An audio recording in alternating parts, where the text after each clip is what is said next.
berapa bulan nggak pernah ketemu. Pak, ada anggapan Bapak bahwa ada dinasti Jokowi, Pak, dinasti politik Jokowi jadi langsung tanggapan Bapak terkait ini gimana? Ya serahkan masyarakat aja lah. Halo Sobat Forum, bersama saya Puspita Chandra Dewi, inilah Forum hari ini.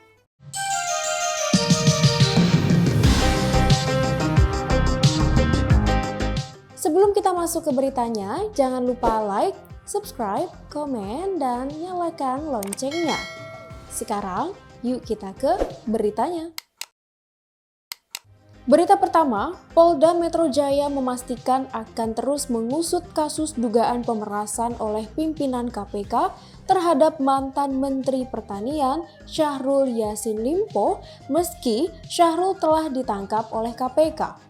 Dirkrimsus Polda Metro Jaya, Kombes AD Safri Simanjuntak, pada Jumat 13 Oktober 2023 menjelaskan bahwa dugaan pemerasan oleh pimpinan KPK merupakan kasus yang berbeda dengan perkara dugaan korupsi SYL yang ditangani oleh KPK. Oleh karena itu, kasus pemerasan akan tetap diusut hingga tuntas.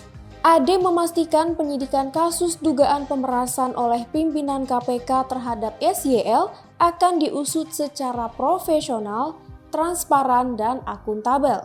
Polisi juga akan berkoordinasi dengan KPK terkait penyidikan dugaan pemerasan tersebut. Sebelumnya, KPK resmi menetapkan SYL sebagai tersangka kasus dugaan korupsi di Kementerian Pertanian pada Rabu 11 Oktober. Lalu, pada Kamis 12 Oktober malam, SYL ditangkap KPK untuk dimintai keterangan sebagai tersangka di kasus korupsi tersebut. Di sisi lain, SYL juga telah diperiksa oleh polisi terkait dugaan kasus pemerasan yang diduga dilakukan oleh pimpinan KPK terhadap dirinya. Berita berikutnya, Ketua Umum Partai Golkar Airlangga Hartarto mempersilahkan Kaesang Pangarep dan PSI jika ingin masuk koalisi pendukung Prabowo Subianto di Pilpres 2024. Airlangga mengutarakan hal itu jelang pertemuan Prabowo dan Kaesang pada Kamis 12 Oktober 2023. Airlangga juga mengaku tak mempermasalahkan hal tersebut. Airlangga pun sempat menyebut PSI pernah diikutsertakan dalam rapat koalisi Indonesia Maju. Menurut Airlangga, PSI secara teknis sudah mendukung Prabowo.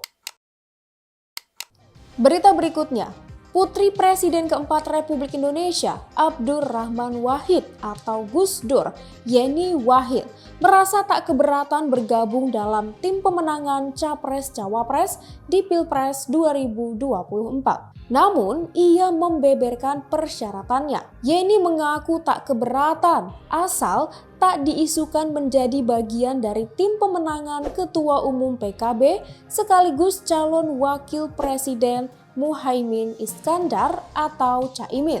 Yeni pun mengaku dirinya mengapresiasi adanya permintaan-permintaan dari kedua calon untuk melibatkannya dalam tim pemenangan. Namun, ia membutuhkan waktu untuk pengambilan keputusan itu. Yeni mengaku memiliki hubungan baik dan cukup dekat dengan Bacapres Ganjar Pranowo maupun Prabowo Subianto. Namun, peluang kemana dirinya merapat bagi Yeni masih menjadi tanda tanya. Ia bersama keluarga dan barisan pendukung Gus Dur akan menentukan dukungan pada salah satu capres, antara Prabowo atau pada Ganjar. Berita terakhir, isu Wali Kota Solo Gibran Raka Buming Raka menjadi bakal calon wakil presiden pendamping Prabowo Subianto di Pilpres 2024 semakin menguat. Menanggapi isu yang melibatkan putra sulungnya, Presiden Joko Widodo pun angkat suara. Hal tersebut ditanyakan ke Jokowi usai melakukan panen raya di Jalan PLTU Indramayu, Desa Karanglayur, Sukra, Jawa Barat pada Jumat 10 Oktober 2023. Jokowi disinggung apakah ada pembicaraan dengan Gibran terkait banyaknya dukungan menjadi bacawa pres Prabowo. Sang kepala negara mengaku belum bertemu dengan putra sulungnya beberapa bulan ini.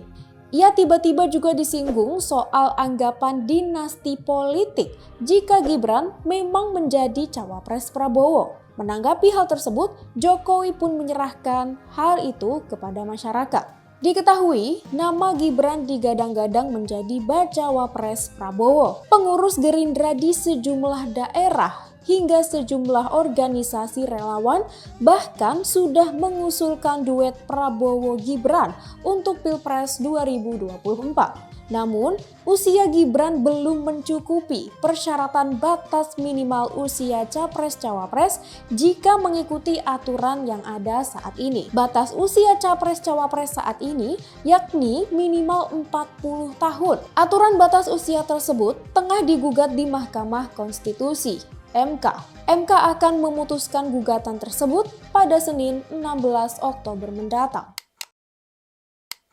Demikian berita-berita yang dapat kami rangkum untuk forum hari ini, Jumat 13 Oktober 2023. Untuk semua sobat forum, jangan sampai lupa terus update berita-berita terkini kalian di www.forumkeadilan.com. Saya Puspita Chandra Dewi, sampai jumpa.